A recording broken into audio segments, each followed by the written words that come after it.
Welcome back guys to another PvE build for the Deadlands. I'm on my Stamina Warden with something different this time, with a dual wield 2H setup. I'm with Dro'zakars, which increases our weapon spell damage. Each bleed effect we apply on the target.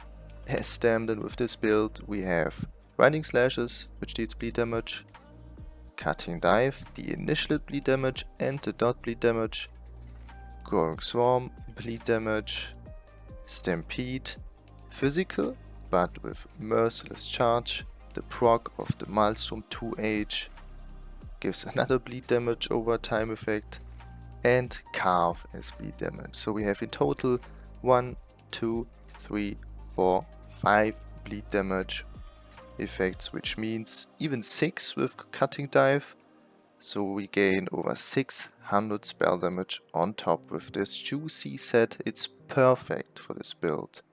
Then Frontbar, Relequen, what else? The strongest single target set in-game, Slimecraw as monster set for extra crit, 1 Harpooners waiting Kilt. I'm with Light Head here by the way for extra penetration, Jewelry, full bloodthirsty with weapon damage. I use 2 Daggers of Relequen in Nirn and Charged. Nirn with the poison damage enchant for extra weapon damage, and Charged for more burning damage with the flame damage enchant. Backed by, like I said before, a Maelstrom Greatsword, which deals bleed damage if we use Stampede. It does, I think, 4 to 5k DPS only with this proc here. Pretty strong, and it can crit. In Infused with the Berserker glyph. Alternative, you could still go with my old Dizzy setup with Kinras or advancing Yokida instead of Relequen and Frontbar. Then Relequen on the body. Still then with Kilt and Slimecraw. Backbar with the Black Ghost Prison Daggers. They are still viable, but this setup here is definitely better. I only did 121k DPS, I've seen Parses with almost 130k, that's insane. But the rotation is really tricky, I will explain it after this build showcase. Skills, Grinding Slashes, Subtrain, Cutting Dive is spammable, Growing Swarm, Barb Trap, Wild Guardian on both bars, Stampede, Carve, Barb Trap, Winter's Revenge.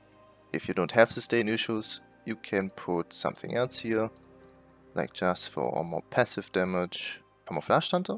But on a dummy, you need a magic ability here, otherwise you cannot sustain it. Same stuff with Bull Edge. If you have sustain issues, slot it here, otherwise you can slot something else, like another fighter skill for the extra weapon damage thanks to Slayer. Race, I'm Dark Elf, it's probably the best race. Orc is fine too. Mundus, the Thief for extra crit rate. Lava Food Soup as buff food, 64 points in stamina.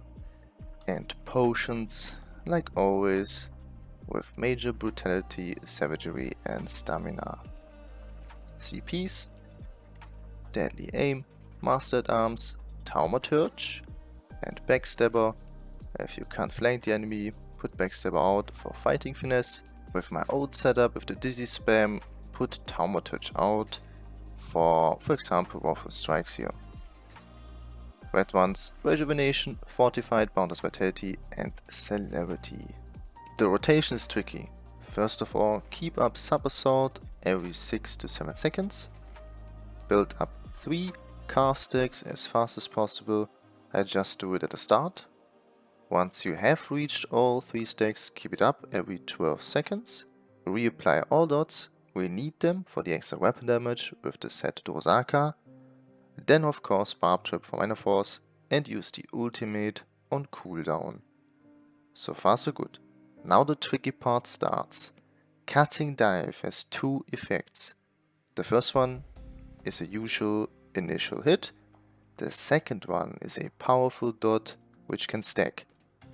You can build them up only if the target is off-balanced. The off-balance duration is 7 seconds with, if I remember correctly, 25 seconds cooldown afterwards. In this phase we want to spam as many cutting dives as possible, without losing the calf sticks, stampede and barb trap. Try to recast your dots directly before the target will set off balanced. It's not always possible. If weaker dots like Winding Slashes and Swarm run out, don't reapply them directly. Use this off balance phase for the cutting dive dot. It's not easy, I know, but after a couple of tries you will get used to it, I promise. If you have access to add-ons, like on PC, use Render to check and track the off balance duration, like me in the video. If you have questions about this tricky rotation, type in the comment section below, I will try to answer them as fast as possible. For a more easy rotation, check out my old build, I will link it in the description below. Before the Parse starts, do me the favor, sub my channel, leave a like and a comment below, it really helps, it's for free and it will support my channel. Enjoy the Parse, guys.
Thanks for watching, have a nice day and I'll see you hopefully in the next video.